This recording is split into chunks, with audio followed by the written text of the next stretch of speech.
முதல்ல அவரை வெளியில் கொண்டு வந்தது நான் தான்.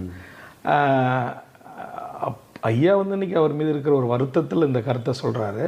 ஆனால் தனக்கு கிடைத்த அந்த அமைச்சர் பதவியை மிகச்சரியாக பயன்படுத்தி இந்திய அளவில் உலகளவில் ஒரு மிகப்பெரிய புகழை பெற்று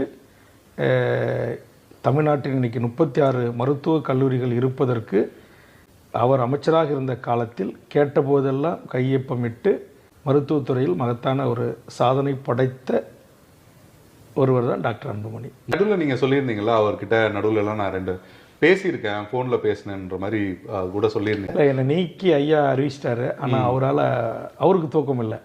தன்னுடைய தளபதியை இழந்துட்டேனே அப்படின்ற அந்த என்ன அவரால் தடுக்க முடியல. அதனால் சாப்பிட்டியா, எப்படி இருக்க, நல்லா இருக்க, தூங்குனியா, அதெல்லாம் வீடு, சமீபத்தில் எதுவும் பேசினா கவலைப்படாத நான் இருக்கேன் அப்படின்னு தொடர்ச்சியாக பேசிகிட்டே இருந்தார். சமீபத்தில் எதுவும் பேசினாரா தொலைபேசியில்? சமீபத்தில்